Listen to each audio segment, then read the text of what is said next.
Hey everybody, Brett from Love Bats on the Belfry here, back for another horror vlog, sort of, and also a channel update. I wanted to talk a little bit about Resident Evil Village.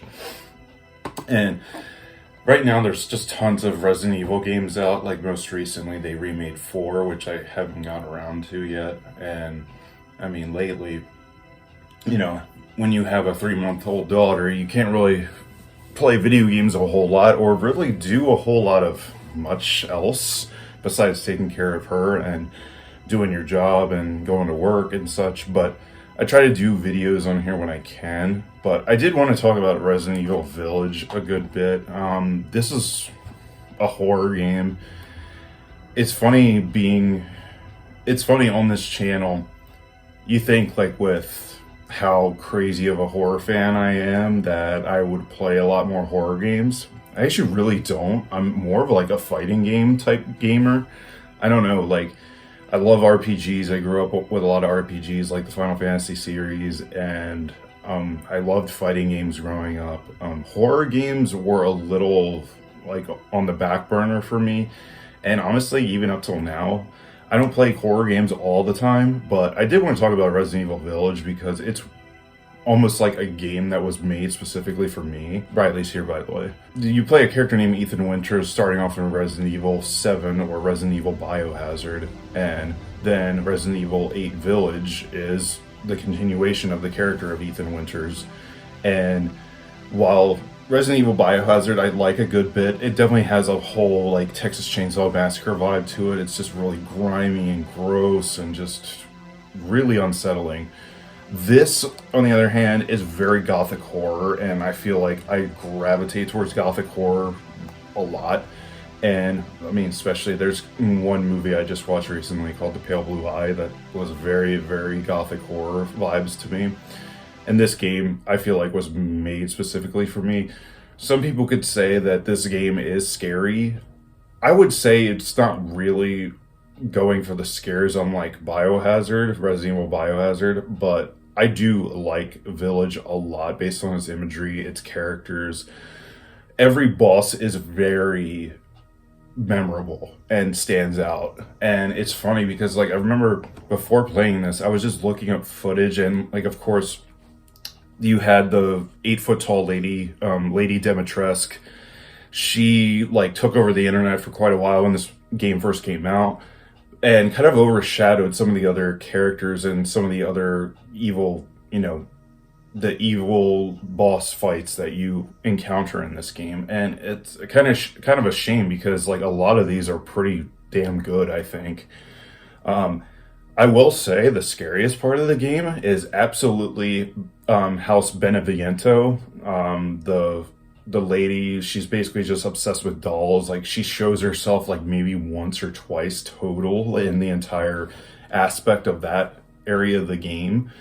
And because most of the time she communicates through her dolls, and she's just completely, like, tries to hide away from everybody in her house. And I kind of like that. It's like she just communicates through her dolls, and her dolls are like killer and going after you. One aspect of the game that when you're in House Beneviento,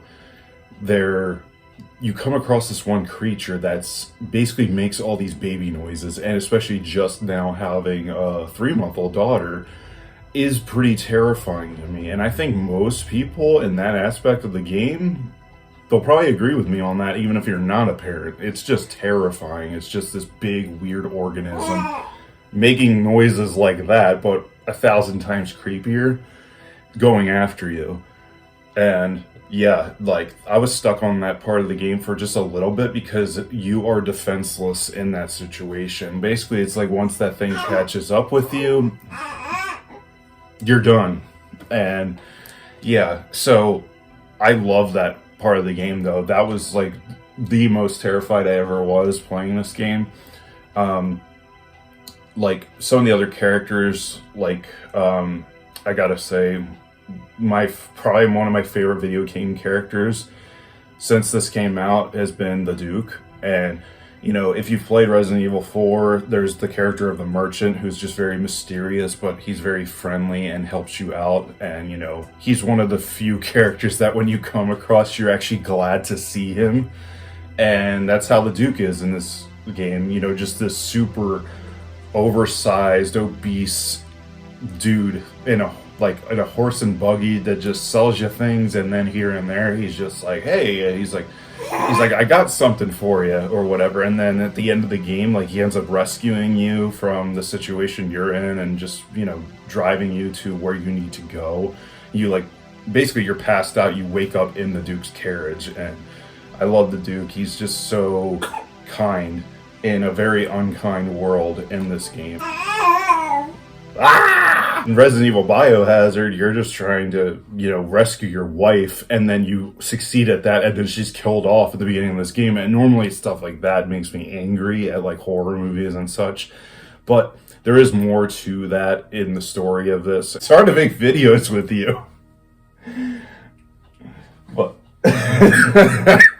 the end of this game, yeah, if you are a parent or, you know, a father who has a son or a daughter, you know, what Ethan goes through, he just puts himself through hell just to rescue his daughter. And it's like, it is just a testament of just like the lengths this guy goes to, you know, save his daughter. Yeah, I love this game. I just kind of want to come on and give my quick thoughts, and, you know, especially being, you know, a huge horror fan, and I'm like, I'm surprised I haven't talked about this on camera or on the channel. I've only played through this once. I do want to play through several other times because I do want to unlock like the infinite ammo and just, you know, run through, you know, so you don't have to be so scared, you know, the entire time and just trying to survive. Then you can just end up thriving later on, and you're just like mowing people down. You're mowing down these lichen like type werewolf creatures. It's super fun. And yeah, I'm looking forward to doing that. That is my thoughts on Resident Evil Village. You want to give them an update on what's going on with the channel? You do? So yeah, I just wanted to come on and give a quick update on what's going on, like with our channel. You know, when you have a, you know, a daughter, you become a parent. That is first and foremost. I still like doing the channel, obviously, but I'm just gonna be honest here for a second. Like with this channel, me and my wife started about, you know, 4+ years ago, just for fun, making vlogs and stuff like that. Honestly, I don't really have much of a direction for this channel at this point. It's been just a lot, and you know, it's been a whirlwind of like videos we want to make and what we want to do. Yeah. Very vocal she is. My wife is very into interior design and wanting to make videos kind of on that. General theme of our channel has been all about like spooky or horror Halloween type content. And one thing is, I feel like I'm starting to stray from that just a little bit. I'm not saying I'm going to stop doing that type of content. A lot of like Halloween and horror type YouTubers that definitely do it better than we do. This is just very much a for fun type channel, and I think that, you know, based on, you know, Kelly wanting to do like stuff around the house and making vlogs for that, and then I like to talk about like movies or, you know, television shows. I've talked about a number of wrestling events that have been in the spooky type sense, but not really, because it's just wrestling at the end of the day.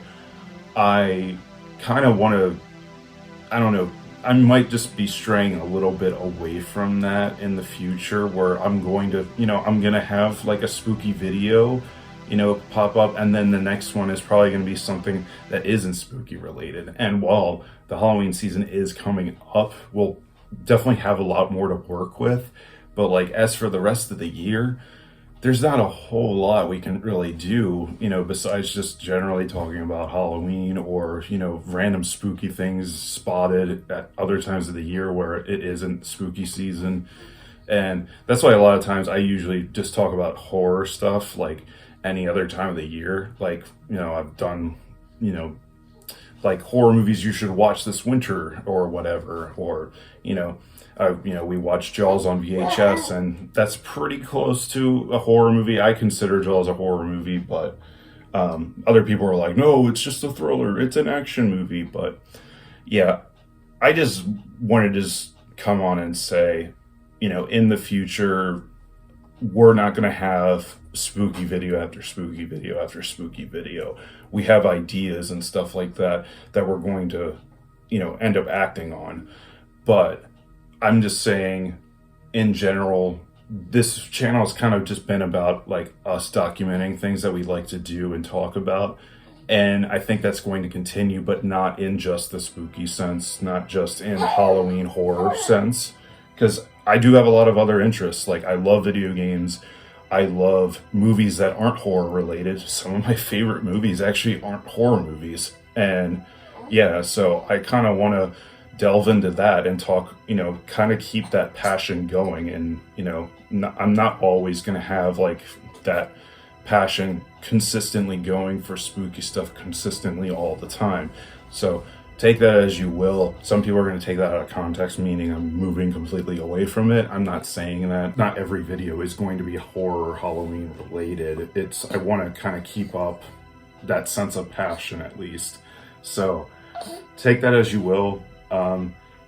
Hopefully you didn't mind Riley screaming her head off in this video. That's what happens when you have a kid. So I'm going to leave it at that. Thank you all for watching. I will see you in a future video.